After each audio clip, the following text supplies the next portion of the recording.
are back, and we are looking oh so fabulous. I'm a bit of a trendsetter with this wig and gavel. Let me just say, the Judge look is catching on.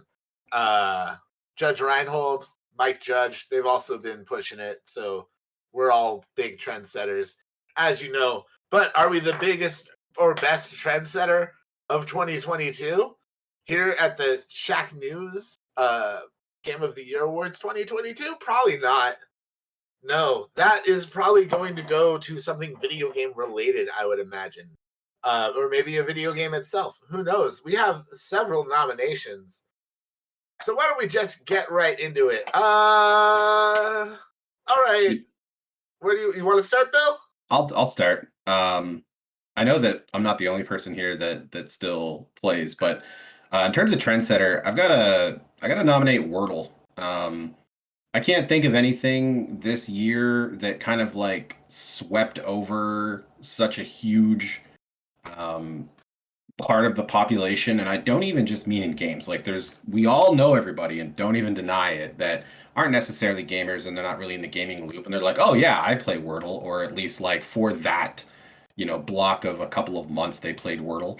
And if you want to like really dig into the whole trend, like go to the App Store and notice the knockoffs and the clones. Like you talk about setting a trend, like there are thousands of Wordle like games and spin-offs of Wordle. Like it created its entire this entire infusion of games that were like Wordle, and I can't even name them, and I refuse to play the knockoffs. I know some people love them and think like, oh, this is really clever, and I no time for that. I'm an OG with Wordle, but Wordle it's still something I play today. I sent my Wordle today to David.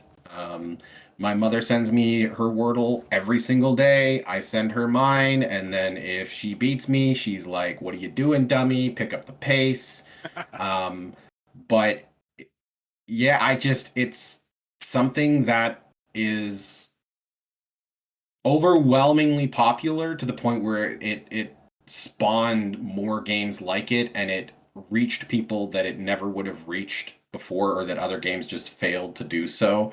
I think that the way that you share your Wordle results is actually very, very clever, with just like the sort of like the block image, and for me, it's a slam dunk. Wordle. Yeah. It's easily the trendiest game of the year in terms of like how it caught on, a number of people playing it, the imitators. If it had come out this year, it would be my game of the year. I love it that much. If I'm awake at midnight, I immediately jump on Wordle and play. Like it's wordplay. I'm a 1207 Wordle guy, David. Yep. 12. I mean, just within that first 5 to 10 minute block, man, I'm in there. I absolutely love this game.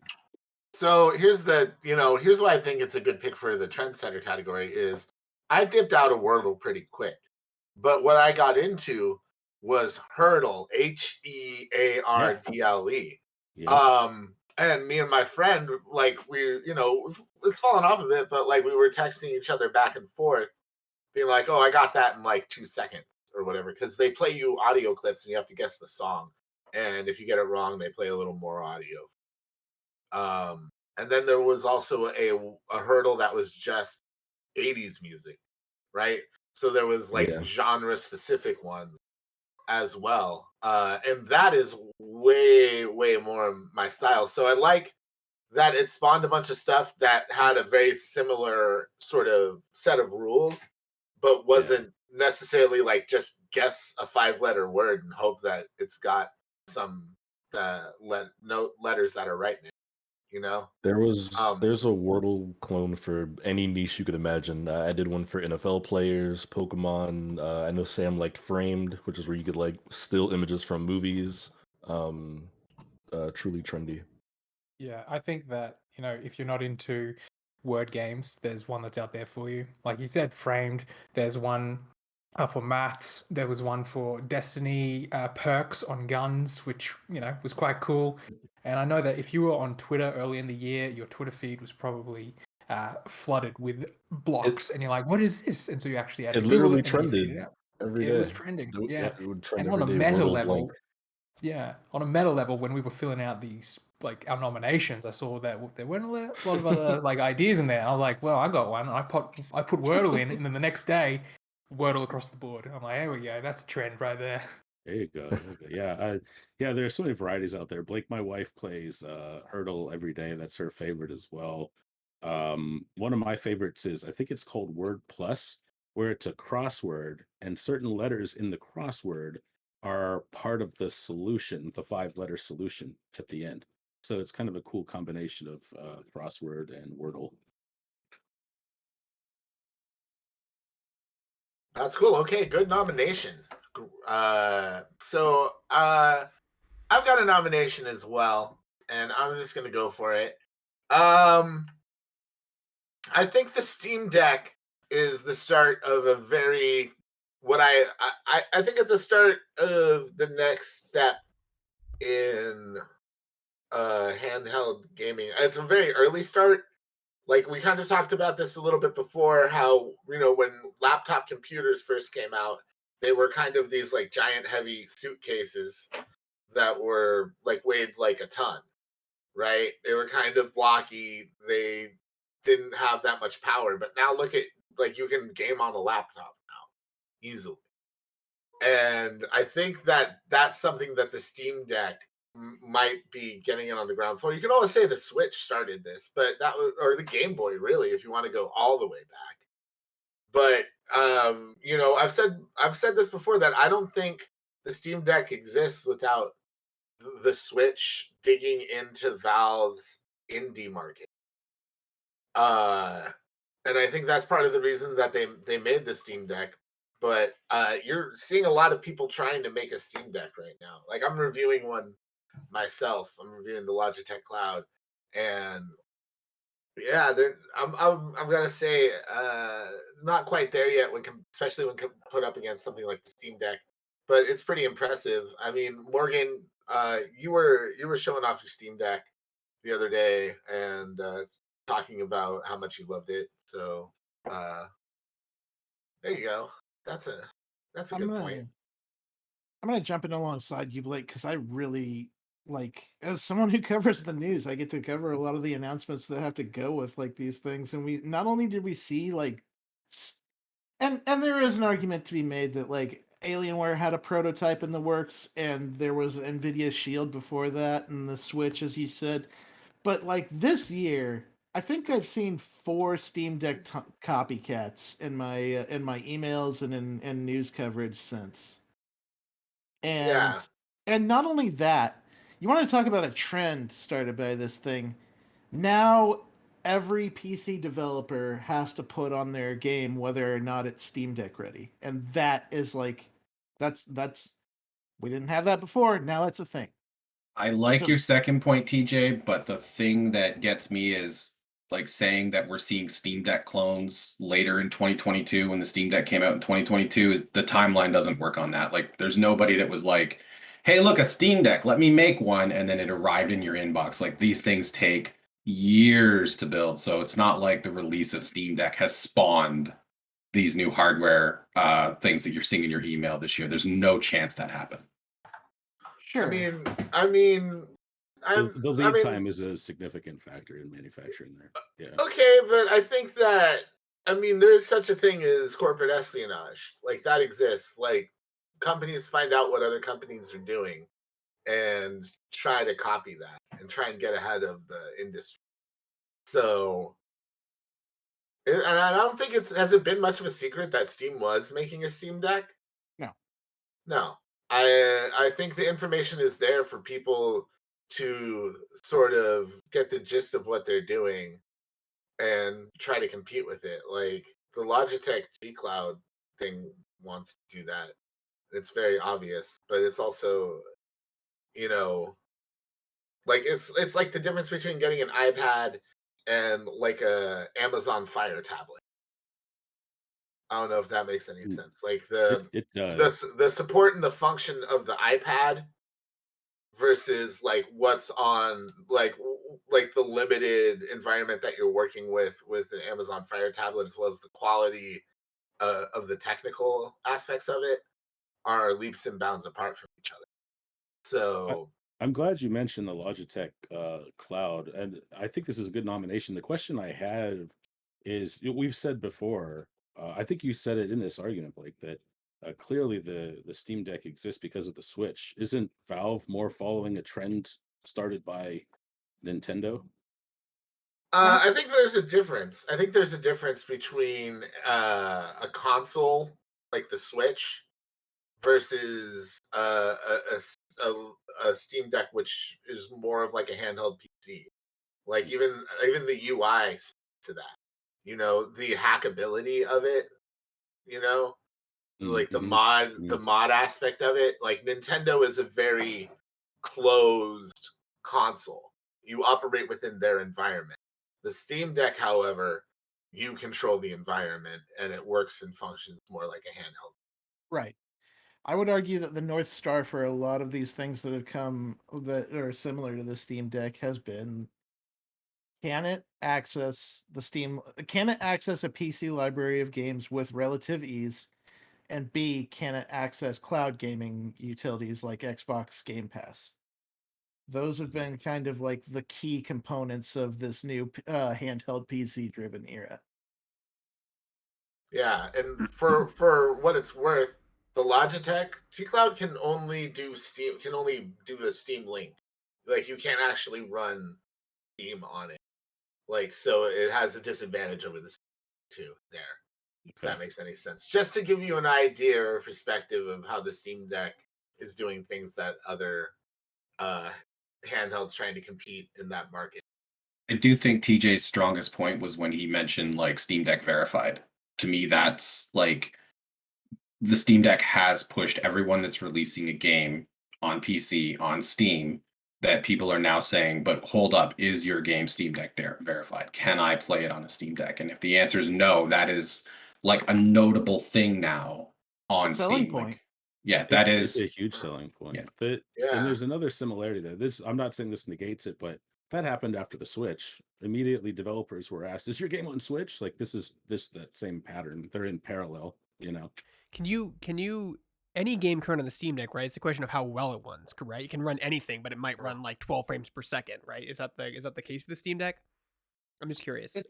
Steam Deck verified means that not only does it run, but it runs proficiently well enough to like feel like a normal game. Yeah, like you're not going to see somebody like EA saying that Battlefield 2042 is Steam Deck verified, because that game would run like absolute trash on the Steam Deck. But can you run it? Like even if it runs like 2 frames per second, can you run any Steam game on your Steam Deck even if it runs like garbage? Like is it limited? Like any PC game, you might not hit the specs, but you can. So like any PC game. Okay, that's what I was. Yeah, so like, any PC game. For your question, Greg, it's theoretically open. Like you can install an entirely different operating system on it. So like that's the kind of flexibility where like if you're asking like, can you MacGyver duct tape things together? Right. Yes, you can. How well does it work? How does it work? That's the part that determines Steam Deck verified or not. Yes. Is it easy to run non-Steam games on it, or would you need to do the equivalent of jailbreaking it, just as you can jailbreak the Switch? You'd have to emulate, I think, right? I think you can just install emulators on it if I recall correctly. I've seen people run Windows 11 on it.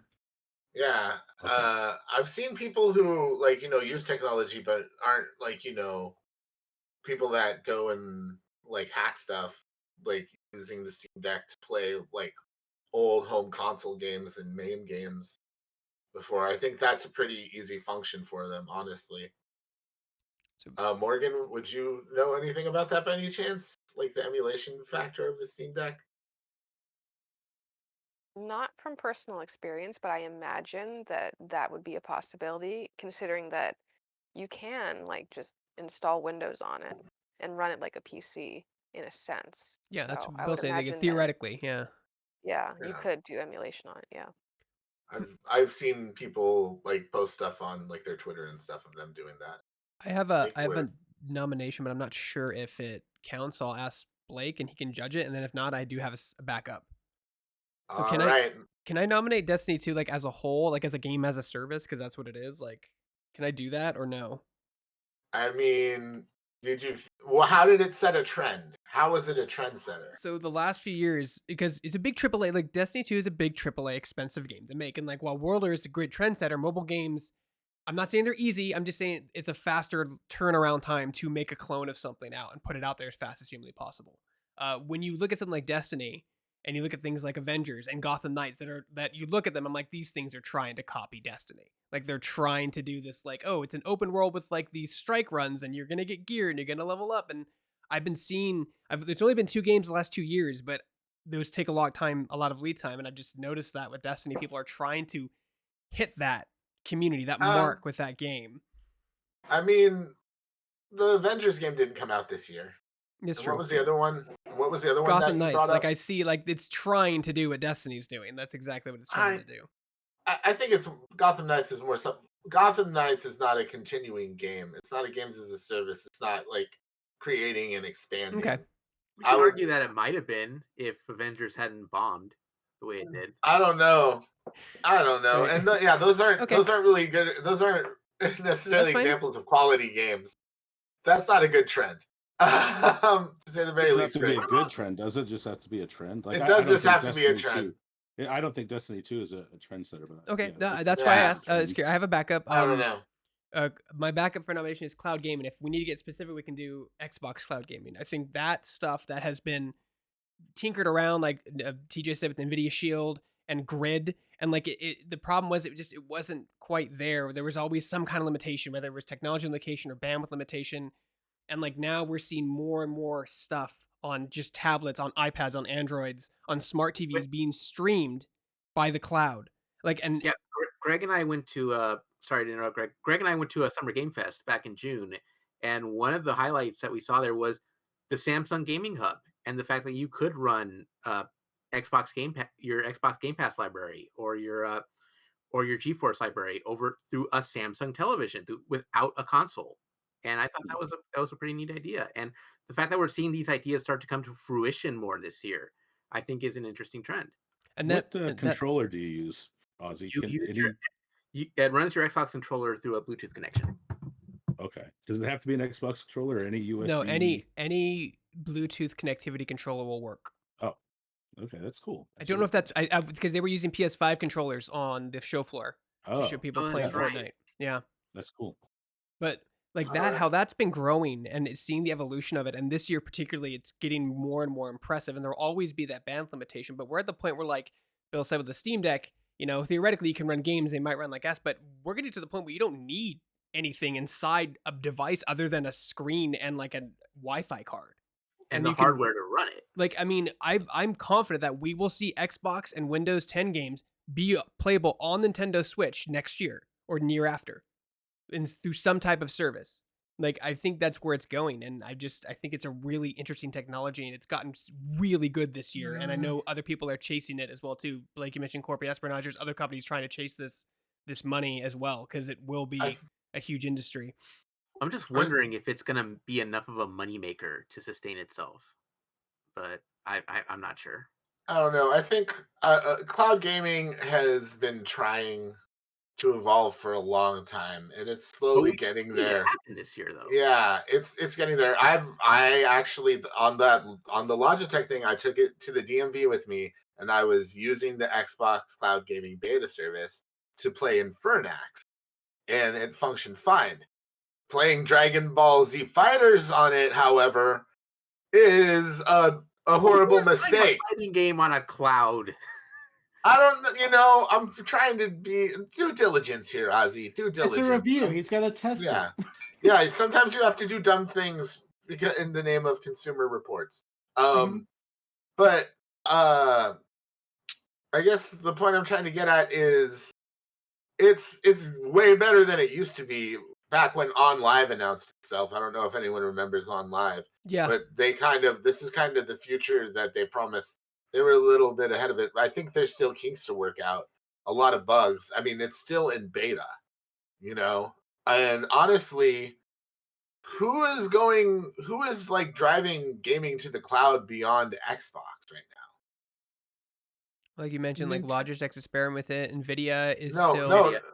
No, that's through Xbox. Like that's an Xbox app on a Logitech product. Then I'll just narrow it down and do Xbox Cloud Gaming specifically. Then I'll do that one. I'll just narrow it down. That's fine. But how is it a trendsetter? Like who is following this trend? We're seeing it more with handhelds, and we're seeing it with smart TVs. Like, yeah, I think that's the trend, being able to connect to those libraries. Yeah, iPads, but I mean, VR. You can't count out the fact that Nintendo is also trying this out, because how many cloud versions of major games have we seen come to the Switch this year that would otherwise absolutely not be able to run on the Switch? Resident Evil 2 and 3 remakes are through the cloud game. I think 7 is as well. I don't know if that's out in America yet. It's out in Japan, but those are played over the cloud on Switch. All right. Well, Greg. The problem is with Nintendo is that their online infrastructure is so poor that if you get those cloud versions, like it's gonna be ugly. Sure, like I've heard nothing but bad things about the Kingdom Hearts cloud versions. Yeah. All right. Well, I think we've made a good case for cloud gaming here, Greg. Congratulations. I believe we have one more nomination from Morgan. Is that right, Morgan? or have you changed your mind? That's hard. I mean, I don't know. When thinking about this category, I did think about Elden Ring, just in terms of how it's kind of impacted conversation about open world and like. Hold on, I need to start the Elden Ring timer. Yeah.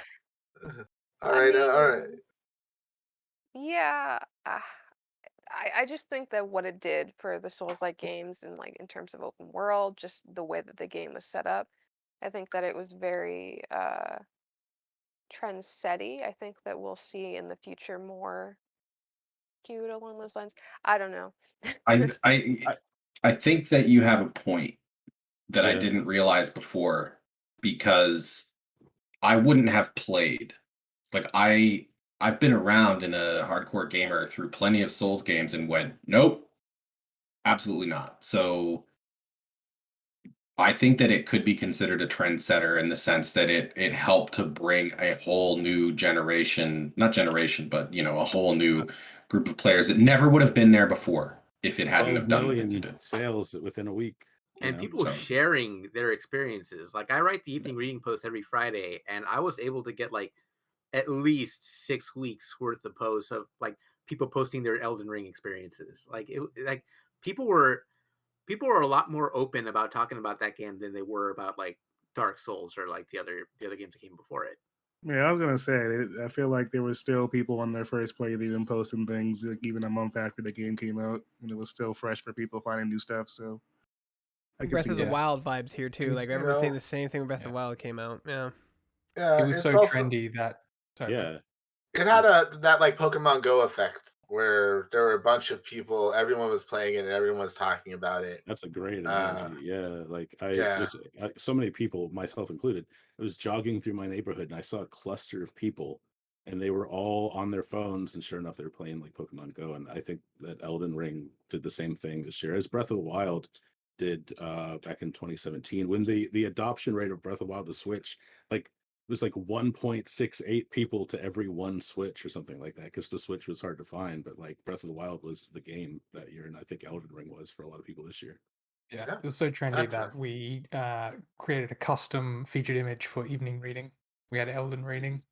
Oh yeah, I remember that. Oh, that's right. All right. Well, with that said, you've got about 40 seconds left to Elden Ring. If anyone wants to say anything else, Sam, if you want to just blurt something else out. All right, let's call it then. You didn't even use up all the Elden Ring time, but I think. All right. I like that Elden Ring will let you cheese through the game as well. I appreciated that. The boulder hack, the bird hack. I appreciate games that let you just whatever you want to do. You want to cheese through it? Go ahead. I like that. All right. There we go. Now we'll put it to a vote. What do you say? Let's start with you, Morgan. Elden Ring. One for Elden Ring. Bill Lavoie, the next Canadian vampire Dracula. My mother couldn't tell you what a video game is. She plays Wordle, so Wordle it's Wordle. Gets it.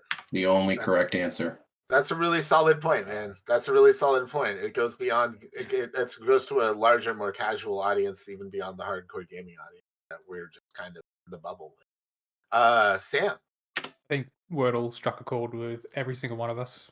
I gotta go Wordle. All right. Well, I'm sticking with the Steam Deck. That gets my vote. David L. Craddock. Yeah, these are all really great nominations, actually. I'm going to stick with Wordle, but I really enjoyed hearing the case for all these. Denny. Man, I go out on a limb with Morgan because I didn't actually get in the Wordle. Probably the only one here. So I also wasn't going to Wordle. Yeah. Did you get into any of the offshoots? No, but I enjoyed like seeing some of the stuff on the timeline.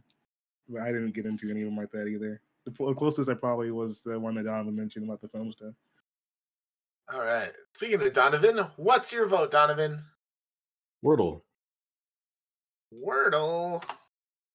Greg Burkleton Burke. I'm gonna do Wordle just because, like, same thing with Denny. I didn't catch on to it, but it was all over my Twitter feed, and I had no idea what it was. I was like, okay, people are posting squares, but it was all over the place for like months. So I'll say Wordle. All right, TJ Denzer. Yep. Where is it coming to Switch was once one of the most important questions in the industry. Is it Steam Deck verified is also now one of the most important questions in the industry. I got to stick with that. Fair enough. Ozzy Mejia. I'm also going to go with Wordle. Even after I stopped posting it to Twitter, I'm still playing it. All right. Yeah. Well, I believe that means we're down to the absentee votes now. So why don't I see, what did Steve T vote for? He voted for Wordle. All right. What was that? Hold on. That was 6, 7. There we go. And what did Asif vote for? I believe he voted for Wordle, but I'm just going to double check. Yes, he did. Wow. Best Trendsetter, Wordle is the winner. That's the final verdict. The last Wordle on the girdle of the turtle.